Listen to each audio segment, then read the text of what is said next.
Imagine uma pessoa que faz uma viagem muito longa, com grande mudança de fuso horário. Os horários de comer e dormir serão drasticamente alterados e alguns sintomas como insônia, falta de atenção, irritabilidade e mesmo mudança de hábitos intestinais podem surgir. Em geral, para cada hora de diferença é necessário um dia de adaptação. Por exemplo, em uma viagem do Rio de Janeiro até Milão, normalmente o horário real é alterado em 4 horas. Isso significa que serão necessários aproximadamente 4 dias para uma adaptação completa. Os horários têm relação com o movimento de rotação da Terra, que determina os dias e as noites. Veja, quando numa determinada cidade o Sol está mais alto no céu, a gente diz que essa cidade está no seu meio-dia solar. As cidades que estão localizadas no mesmo meridiano têm todas o meio-dia solar ao mesmo tempo. Isso significa também que elas têm o que a gente chama de mesma hora verdadeira ao longo de todo o dia. Já as cidades que estão em meridianos diferentes têm diferentes horas verdadeiras. Bom, mas se para cada meridiano a gente fosse ter uma hora diferente, ia ser uma baita confusão de horários. Você pensou muito bem. O movimento de rotação leva 24 horas e a Terra gira 360 graus ao longo desse período. Os fusos horários, que definem a hora oficial de cada região, foram estabelecidos a partir de 24 gomos delimitados por 2 meridianos com 15 graus de diferença um do outro. Veja, dentro de cada uma dessas 24 regiões, pode haver horas verdadeiras diferentes, já que a gente tem localidades em meridianos distintos. Além disso, a hora oficial, ou hora do relógio, não respeita exatamente os gomos dados pelos meridianos. Quer dizer, ela sofre alterações determinadas por cada país. Como você vê, a gente tem que estar atento. A hora oficial não coincide exatamente com a hora verdadeira. Por exemplo, o meio-dia solar nem sempre acontece ao meio-dia, quer dizer, às 12 horas.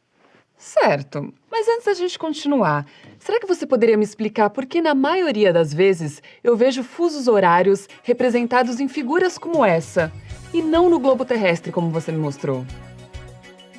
Mas veja, os meridianos ficam representados como retas verticais paralelas. Por isso é que a projeção de Mercator é a mais utilizada para representar os fusos horários. Puxa, isso é bem interessante, detetive. Pela figura que você me mostrou, dá para perceber que partindo do meridiano de Greenwich em direção ao oeste, cada vez que a gente passa por uma dessas linhas divisórias e muda de faixa, tem que atrasar o relógio em 1 hora. No sentido contrário, se a gente parte de Greenwich e muda de faixa em direção ao leste, tem que adiantar o relógio em 1 hora. Exatamente. Assim, Milão vai estar uma faixa ao leste da faixa que contém Greenwich. Nesse caso, o fuso horário é indicado como GMT+1. GMT é a sigla para Greenwich Meridian Time, em inglês. Já Rio de Janeiro está na faixa GMT-3, isto é, 3 faixas a oeste da Greenwich. São, portanto, 4 horas de diferença na hora real entre essas duas cidades. Tem uma coisa que eu tô achando estranha. Para atingir o meridiano oposto ao de Greenwich, a gente pode caminhar tanto para o leste quanto para o oeste, mudando de faixa 12 vezes. E aí a gente vai ter 24 horas de diferença ao atravessar este meridiano? É por isso que este meridiano oposto ao de Greenwich é chamado Linha Internacional de Mudança de Data.